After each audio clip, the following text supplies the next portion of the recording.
in order to reset this fault, you need to tap your BC button, which is located on the left, the top of the left indicator arm, BC button there.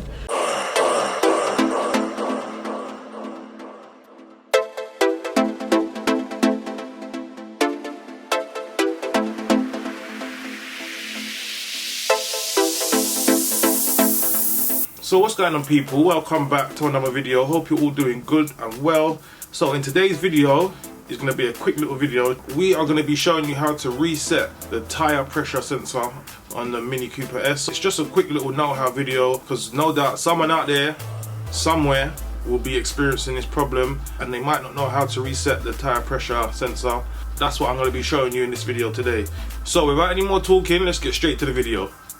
But before you do that, people, please remember to like, share, comment, subscribe and all of that good stuff. And whilst you're there, you might want to follow us up on Spotify and all will be good. Let's get straight to the video. So now I'm going to show you how to reset this fault. It is one of them static faults that just stay on your dash. Normally some tire pressure sensors, once they go below a certain pressure, you put air in it and it resets itself. Not with the Mini Cooper. You have to manually reset the fault, then it will disappear off your dash. So I'm going to show you what to do now, then you can try this for yourself. This will clear your fault. This is your tire pressure warning light. So what you would need to do in order to reset this fault, you would need to tap your BC button, which is located on the left, the top of the left indicator arm, BC button there. So we're going to go ahead and get into it now.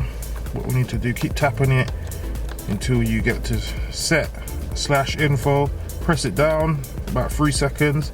That will go into where you can check like car information, service information, and there we are, reset for the tire pressure. So I'm gonna hold that in about 3 seconds again. As you can see, it's reset, and then I should just drive off now. I should be able to drive off. Press home, hold it down for 3 seconds, and now I should be able to drive off, and that fault should just clear.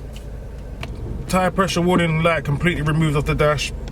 So that is it, quick little know-how video. That is how you would reset your tire pressure warning light on your dash. So please remember to like, share, comment, subscribe and follow us up on Spotify. All will be good. We'll catch you up on the next one. Till then, take care, stay safe.